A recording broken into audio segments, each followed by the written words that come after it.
Jamal Murray of the Denver Nuggets was absolutely sensational during last year's playoff bubble, especially in that series against the Utah Jazz and in stretches in that series against the Clippers, especially the last couple of games. Now, during the playoff series against the Lakers, maybe not so much, all right?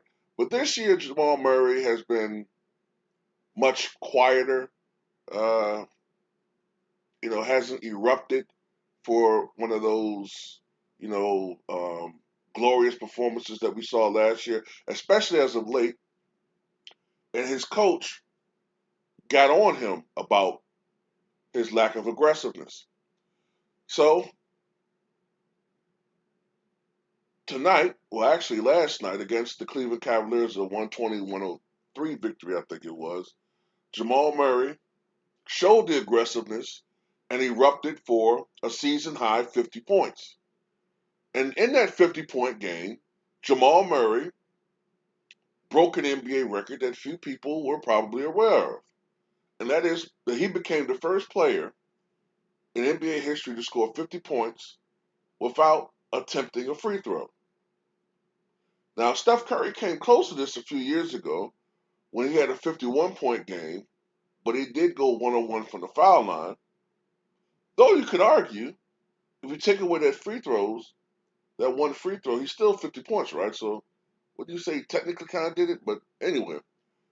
Jamal Murray shot 21 of 25 from the floor, including 9 three-pointers, to go for 50 points. Now, the prior record holders were shared by two legendary players. Uh, Akeem Olajuwon, I actually remember this game, January 30th, 1997, in a game against, was it the Utah Jazz? Might have been the Utah Jazz. Akeem Olajuwon scored 48 points and grabbed 10 rebounds in a loss. He was 24 of 40 from the floor, attempted no foul shots. And in the 1970 during the 1972-73 season, Kareem Abdul-Jabbar in a game against the Houston Rockets scored 48 points and grabbed 24 rebounds, and he shot 24 of 32 from the floor. Now it has to be noted that, and I'm going to say this, it's not hating, it's just stating a fact. Jamal Murray is benefiting from an era that is very three-point happy. Uh, had this been 30 years ago, when the three-point shot was not used as much, he probably would have only had 42 or 43 points because people weren't really using the three-point shot like that. It's only been really in the last uh, 20 years, and increasingly so. Well, I won't say 20 years. I won't say that. It's been more like 25 years. 25 years, maybe, that the three-point shot has increasingly been used, throughout the league as far as every team. Now, of course, you did have guys shoot the three. I'm not saying that you didn't have three-point shooters. You had your Dallas's, your Michael Adams. You had guys like that, but they were more seen as three-point specialists.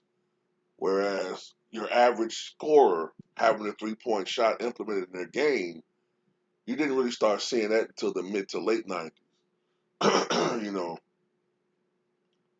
Um, but congratulations to Jamal Murray. Um, that's about the only thing Denver's going to win, or somebody's going to be noted for, because Denver's not going to win a championship. Let's just be honest. Denver's not a championship contending team. I just don't see it. You know, Nikola Jokic is their best player. He's phenomenal. Jamal Murray can erupt like he did last night, but they ain't going anywhere. Okay. As far as this team's probably going to go is the second round. But tell me what you guys think.